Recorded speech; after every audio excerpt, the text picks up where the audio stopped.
باعث تخلیق کائنات، رحمت للعالمین، شافع روز جزا، خاتم النبیین، حضور سیدنا محمد مصطفیٰ صلی اللہ علیہ وآلہ وسلم کے بابرکت وسیلہ سے ہم سب کو دولت ایمان عطا فرمائی۔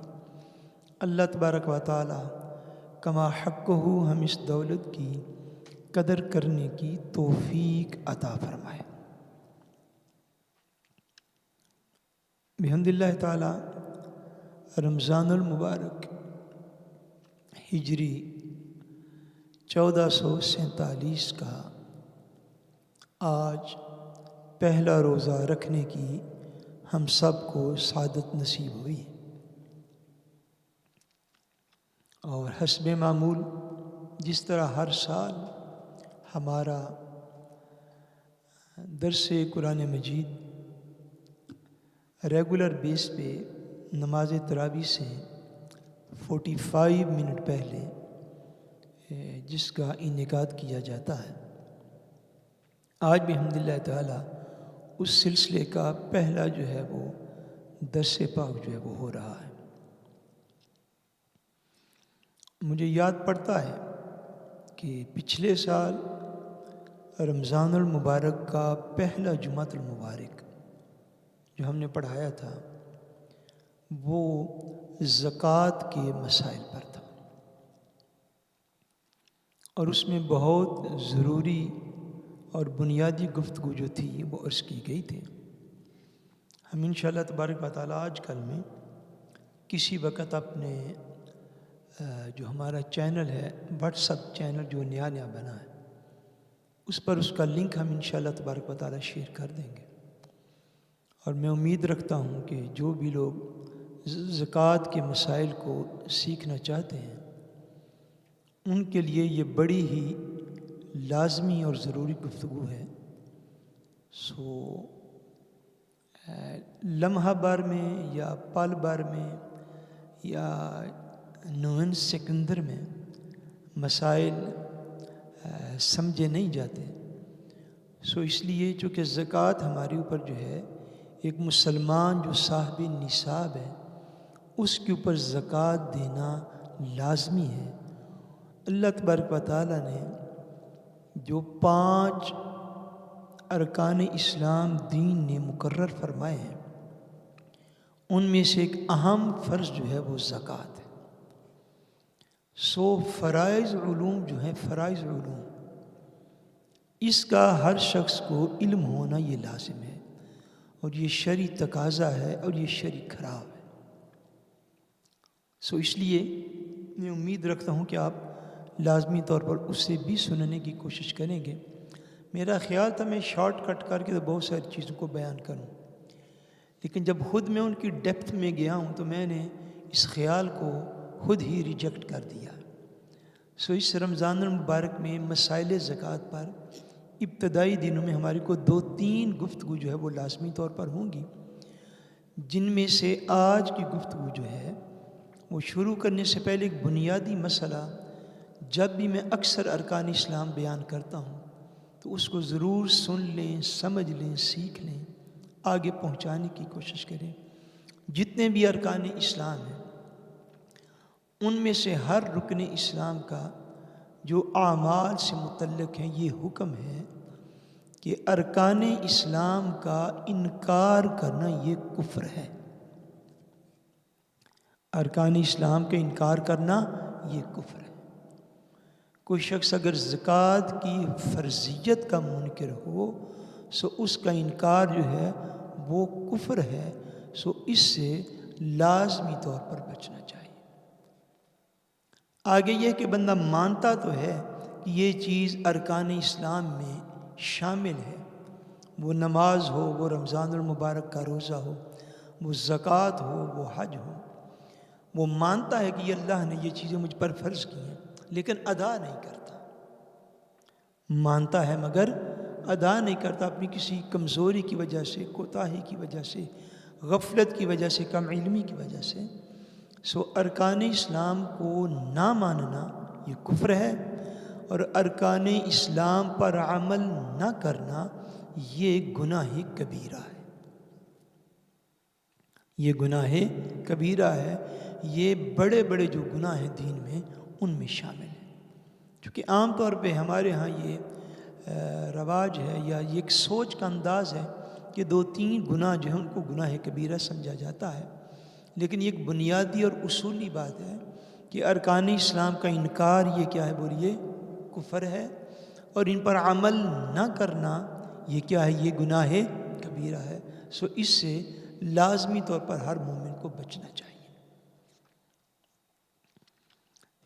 آج کی گفتگو میں 2 چیزیں ہی عرض کر سکوں گا۔ میرا خیال ایک یہ ہے زکوٰۃ واجب ہونے کی شرائط کیا ہیں، اور دوسرا یہ دلیل ہے آج کہ کس کس کو زکوٰۃ دی جا سکتی ہے۔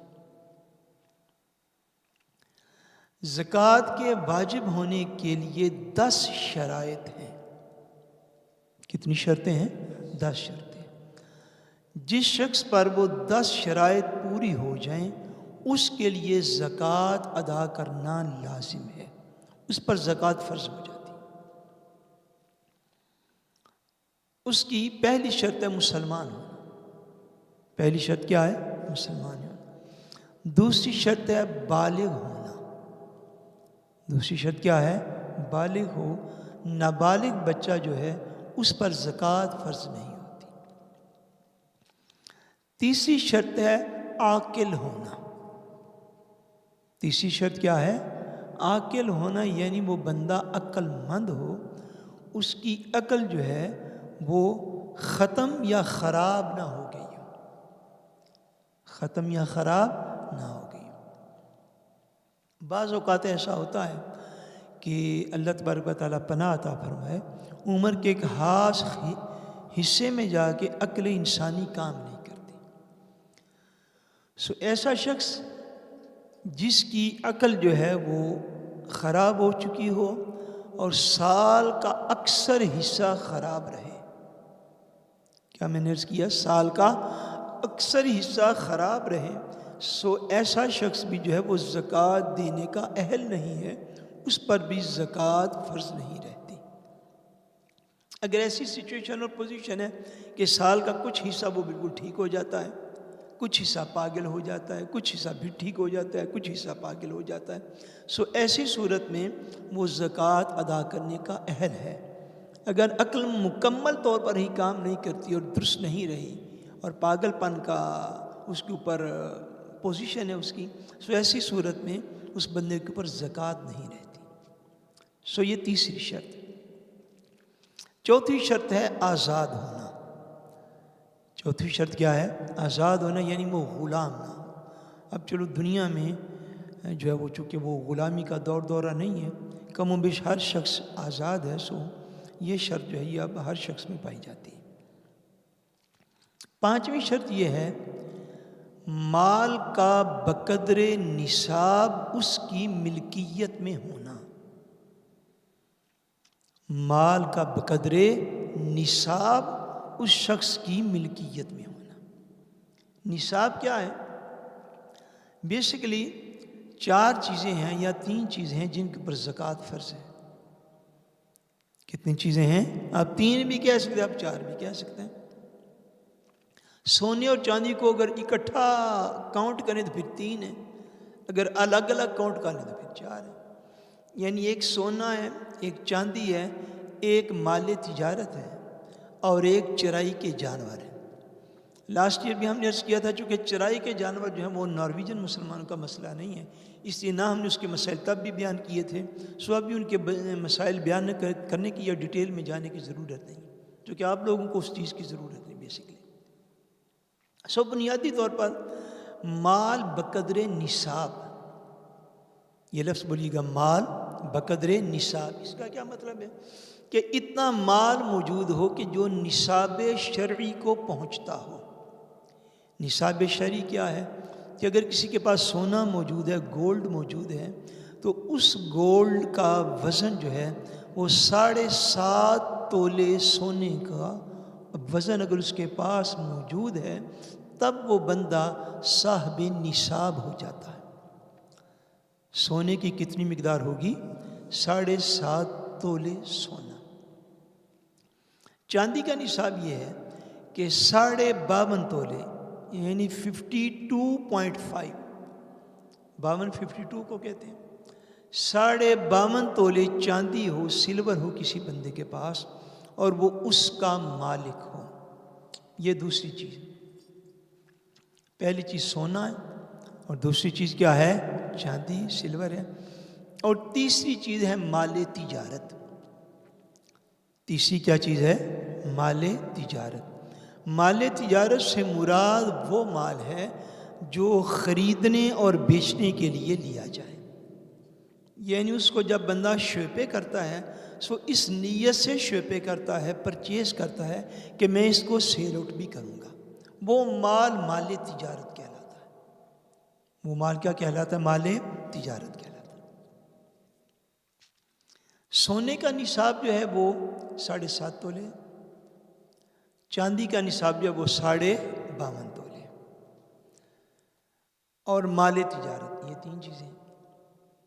اگر کسی کے پاس سونا جو ہے وہ 7.5 تولے سے کم ہے مگر کچھ چاندی بھی اس کے پاس موجود ہے، اور یا چاندی کی جتنی بھی اماؤنٹ بنتی ہے آج کل چاندی کا ریٹ اوپر ہوا ہے، میں چیک نہیں کر سکا ایگزیکٹ کتنا ریٹ ہے آج کا، لیکن 52.5 تولے چاندی کے برابر اگر کسی کے پاس کیش موجود ہے۔ اب کیش سے مراد اپنے سیدلر نہیں لینے، نوٹ نہیں لینے، چونکہ نوٹ بھی آدھے بند ہو گئے اور باقی بند ہو جانے۔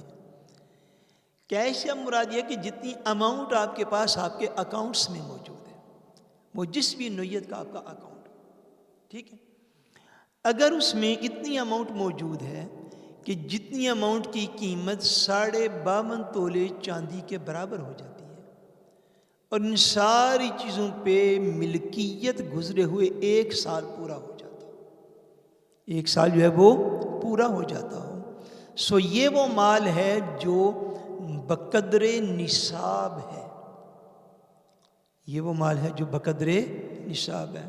ہارڈ فرسٹ کوئی مشکل تو نہیں اس میں؟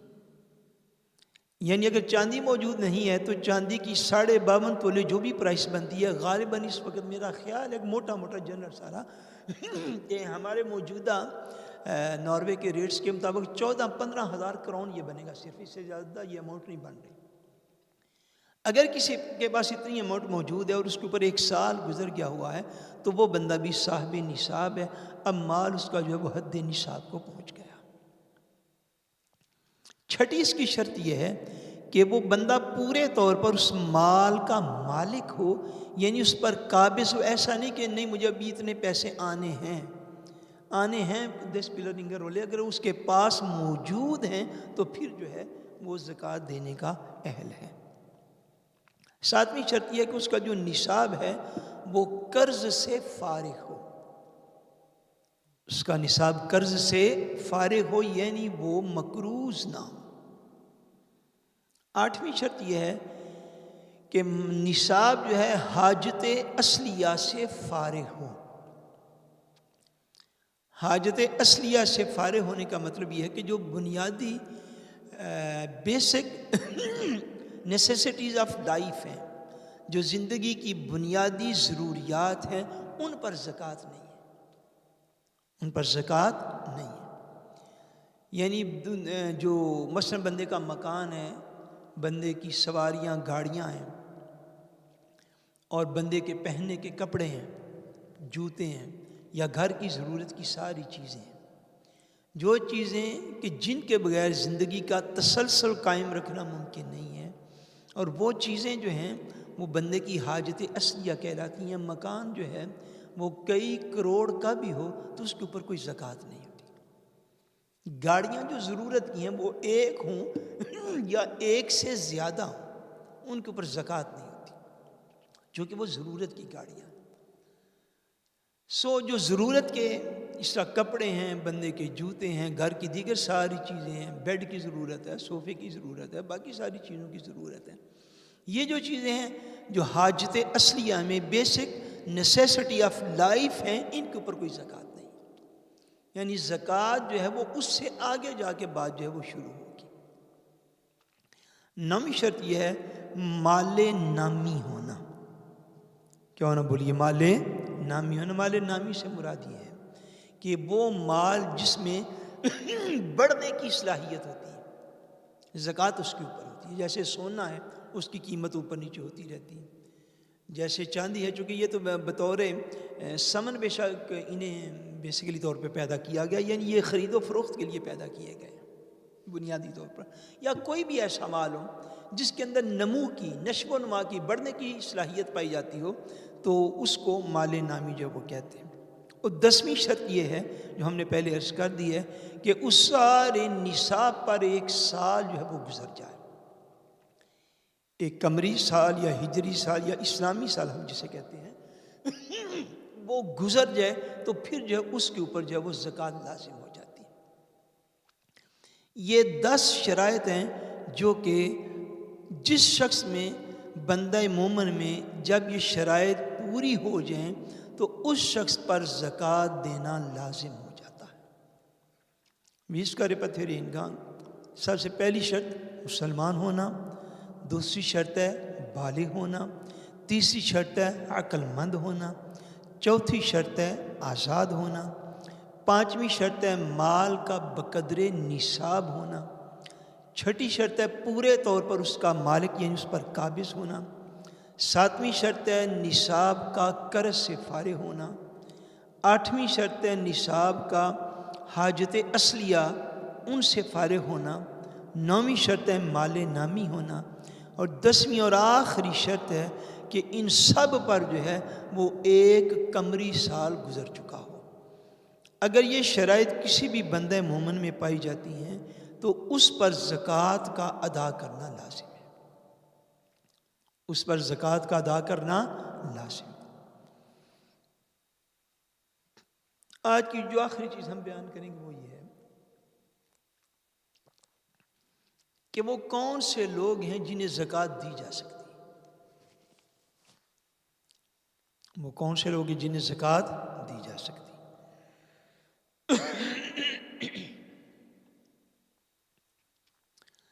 بندہ جو ہے اس شرط پر، یہ جو سارے رشتے آگے گنوائے جائیں گے، ان کو زکوٰۃ دینا اس شرط پر جائز ہے کہ وہ بندہ زکوٰۃ لینے کا حقدار ہے. یہ پہلی چیز ہے کہ وہ زکوٰۃ لینے کا حقدار ہے. اور زکوٰۃ لینے کا حقدار کون سا؟ اس کی موٹی ساری علامت یہ ہے کہ وہ بندہ خود صاحب نصاب نہ ہو. خود وہ بندہ صاحب نصاب نہ ہو. سو بندہ جو خود صاحب نصاب نہیں ہے وہ زکوٰۃ لینے کا حقدار ہے. جو قریبی رشتے ہیں اگر ان میں سے کوئی حقدار ہو سو ان کو زکوٰۃ دینے کا ثواب زیادہ ہے. ان کو زکوٰۃ دینے کا ثواب زیادہ ہے قریبی رشتہ داروں کو اگر وہ حقدار ہوں. جیسا کہ بھائی کو زکوٰۃ دی جا سکتی ہے، سگے بھائی کو زکوٰۃ دی جا سکتی ہے. اسی طرح بہن کو زکوٰۃ دی جا سکتی ہے، سگی بہن کو زکوٰۃ دی جا سکتی ہے. اسی طرح ساس کو، مدر ان لا جو ہے اس کو زکوٰۃ دی جا سکتی ہے اگر وہ مستحق ہے. اسی طرح سسر کو، جو فادر ان لا ہے، اس کو بھی زکوٰۃ جو ہے وہ دی جا سکتی ہے اگر وہ حقدار ہے. اسی طرح بہو کو زکوٰۃ دی جا سکتی ہے، بہو کو زکوٰۃ دی جا سکتی ہے. جو ڈاٹر ان لا ہے اس کو زکوٰۃ دی جا سکتی ہے. اس سے اگر داماد حقدار ہے داماد کو زکوٰۃ دی جا سکتی ہے، داماد کو زکوٰۃ دی جا سکتی ہے. اسی طرح خالہ کو زکوٰۃ دی جا سکتی ہے، پھپھو کو زکوٰۃ دی جا سکتی ہے.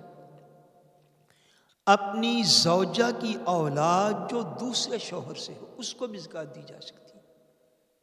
یعنی اگر بیوی ہے، اس کا دوسرا نکاح ہے، پہلے جس جگہ پہ اس کا نکاح ہوا تھا وہاں سے بھی وہ صاحب اولاد ہے، سو اپنی وائف کی وہ اولاد جو دوسرے شوہر سے ہو اگر وہ حقدار ہے تو اسے بھی زکوٰۃ دی جا سکتی ہے. اسی طرح بیوی کے لیے اپنے شوہر کی اولاد جو دوسری بیوی سے ہو، اپنے شوہر کی اولاد جو دوسری بیوی سے ہو، شوہر ہے اگر اس نے زیادہ شادیاں کی ہوئی ہیں اور اس کی اولاد کسی دوسری بیوی سے اور وہ اولاد جو ہے وہ زکوٰۃ لینے کی حقدار ہے، تو وہ عورت اپنے شوہر کی اس اولاد کو جو دوسری بیوی سے ہے اس سے زکوٰۃ دے سکتی ہے۔ اسی طرح اپنی والدہ کا شوہر، اپنی والدہ کا شوہر یعنی والدہ نے اگر ایک سے زائد نکاح کیے، والدہ نے اگر ایک سے زائد نکاح کیے اور والدہ کا جو شوہر تھا اس کو ضرورت تھی زکوٰۃ کی اور وہ حقدار تھا، تو اس کو بھی زکوٰۃ جو ہے وہ دی جا سکتی ہے۔ اسی طرح اپنے والد کی بیوی، اپنے والد کی بیوی یعنی ماں نہیں مگر اپنے والد کی کوئی دوسری بیوی جو ہے اگر وہ مستحق زکوٰۃ ہے تو اس کو بھی زکوٰۃ جو ہے وہ دی جا سکتی ہے۔ اسی طرح چچا کو زکوٰۃ دی جا سکتی ہے، اسی طرح ماموں کو بھی زکوٰۃ جو ہے وہ دی جا سکتی ہے۔ اور یہ جتنے قریبی رشتے ہیں اگر ان میں سے کوئی حقدار ہو، مستحق ہو، سو ان کو زکوٰۃ کی ادائیگی کا دگنا ثواب دیا جاتا ہے۔ ایک زکوٰۃ کی ادائیگی کا اجر و ثواب اور دوسرا تعلق دار اور حقدار کا حق ادا کرنے کا اجر و ثواب۔ سو جو قریبی رشتہ دار جو میں نے عرض کیے ان کو زکوٰۃ جو ہے وہ دی جا سکتی ہے۔ اب وہ لوگ جن کو زکوٰۃ نہیں دی جا سکتی ان کو بھی توجہ کے ساتھ سن لیں، کیونکہ یہ بہت مسائل جو ہیں یہ پوچھے جاتے ہیں۔ وہ لوگ جن کو زکوٰۃ نہیں دی جا سکتی ان میں سب سے پہلے سادات ہیں۔ ان میں سب سے پہلے کون ہیں؟ سادات ہیں، جو سید ہیں، جو بنو ہاشم ہیں، ان کو زکوٰۃ دینا جائز نہیں، ان کو زکوٰۃ دینا جائز نہیں۔ اس طرح اولاد اپنے والدین کو زکوٰۃ نہیں دے سکتی، اولاد اپنے والدین کو زکوٰۃ نہیں دے سکتی۔ اس طرح اوپر تک دادی دادے کو بھی نہیں دے سکتی، نانی نانے کو بھی نہیں دے سکتی۔ اس کو کہتے ہیں اصل، اس کو کیا کہتے ہیں؟ بولیے نا، ماں باپ کو کیا کہتے ہیں؟ یہ اولاد کے لیے اصل ہے اور ان کی فلیٹ حل ہوتی ہے اصول۔ ایک جملہ آپ نے سنا ہوگا یا پڑھا ہوگا، نہیں سنا تو آج سن لیجیے، اصول و فروع کو زکوٰۃ نہیں لگتی۔ بولیے، اصل آپ کے ماں باپ آپ کے لیے اصل کا درجہ رکھتے ہیں، ان کے اوپر جتنے بھی ہیں جو ماں باپ میں کاؤنٹ ہوتے ہیں، دادی دادا ہے، نانی نانا، یا اوپر آگے ان کے ماں باپ، اگر کسی کی 2-3 نسلیں ایک وقت کے اندر موجود ہوں، جتنے بھی اصول ہیں ان کو زکوٰۃ نہیں دی جا سکتی۔ اس طرح جتنے بھی فروع ہیں، فروع جو اس کے نیچے ہیں یعنی اس کی اولاد، کوئی شخص اپنی سگی اولاد کو زکوٰۃ دے سکتا، اس طرح پوتی پوتے کو بھی نہیں دے سکتا، نواسی نواسے کو بھی نہیں دے سکتا، یعنی اصول و فروع کو زکوٰۃ نہیں لگتی۔ اس کی اینتھل ہوتی ہے، واحد ہوتی ہے فرع، عین کے ساتھ لکھتے ہیں فارا اور عین کے ساتھ۔ فرع کہتے ہیں جو آپ کی اپنی اولاد ہے، آگے ان کی اولاد وہ سارے فروع کہلاتے ہیں۔ سو اصول و فروع کو یعنی ماں باپ، دادی دادا، نانی نانا، اپنی اولاد بیٹی بیٹا، آگے ان کی اولاد پوتا پوتی اور نواسی نواسا، ان کو زکوٰۃ دے سکتے نہیں، اصول و فروع کو زکوٰۃ دینا جائز نہیں۔ میاں بیوی ایک دوسرے کو زکوٰۃ نہیں دے سکتے، میاں بیوی ایک دوسرے کو زکوٰۃ نہیں دے سکتے۔ ایسے نابالغ کو بھی زکوٰۃ نہیں دی جا سکتی جس کا والد غنی ہو، یعنی جس کا والد امیر ہے، ایسے نابالغ کو بھی زکوٰۃ دی جائے گی نہیں۔ سو یہ وہ رشتے اور تعلق ہیں کہ جن کو زکوٰۃ دینا منع ہے، اور یہ وہ رشتے اور تعلق ہیں جن کا میں نے پہلے عرض کیا جن کو زکوٰۃ دینا جائز ہے۔ اس چیز کا سب سے پہلے خبر ہونا چاہیے کہ کس بندے پر زکوٰۃ واجب ہوتی ہے، اس کی 10 شرائط ہیں جو آج ہم نے عرض کی۔ اس کی کتنی شرائط ہیں؟ 10 شرائط ہیں۔ اس کے بعد یہ علم ہونا چاہیے کہ کس کس کو زکوٰۃ نہیں دی جا سکتی اور کس کس کو زکوٰۃ دی جا سکتی ہے۔ یہ مین چیزیں ہیں، اور اس میں سے بہت سے ضروری مسائل میں نے عرض کیا، وہ لاسٹ ایئر بھی ہم نے عرض کیے تھے۔ میں نہیں سمجھتا کہ آپ ان کو سنے بغیر اچھے طریقے سے زکوٰۃ کے مسائل کو سمجھ سکتے ہیں۔ اس کے بعد ایکسیپشن کیسز ہوتے ہیں، جس آپ انفرادی سوال پوچھتے ہیں وہ ان ایکسیپشن کیسز بھی ضرور پوچھ لینے چاہیے، مگر ہر شخص کو، چونکہ یہ دین کا فریضہ ہے زکوٰۃ دینا، ہر شخص کو زکوٰۃ کے مسائل کا موٹا موٹا علم ہونا یہ بڑا لازمی ہے، اور اسی مقصد کی خاطر جو ہے وہ ریکارڈنگز کی جاتی ہیں، اسی مقصد کی خاطر ان کے لنکس گروپس میں شیئر کیے جاتے ہیں، تاکہ جب ضرورت ہے اس عمر کی تب ایک دفعہ اس کو سن کے ریوائز کر لیا جائے، ریویژن اس کی کر لی جائے، تاکہ اچھے طریقے کے ساتھ ہم اس فریضے کو ادا کر سکیں۔ اس کے دیگر مسائل جو ہیں زکوٰۃ کے، ان کے اوپر انشاءاللہ تبارک و تعالیٰ آگے کنٹینیو بیان جو ہے وہ دنوں کی ترتیب کے اعتبار سے انشاءاللہ جاری رہے گا۔ اللہ تبارک و تعالیٰ ہماری کمی کوتاہی کو معاف فرمائے، اور رب کریم ہمیں پورے مسائل کو سمجھتے ہوئے اپنے فرائض کو ادا کرنے کی توفیق عطا فرمائے۔ وما علینا الا البلاغ۔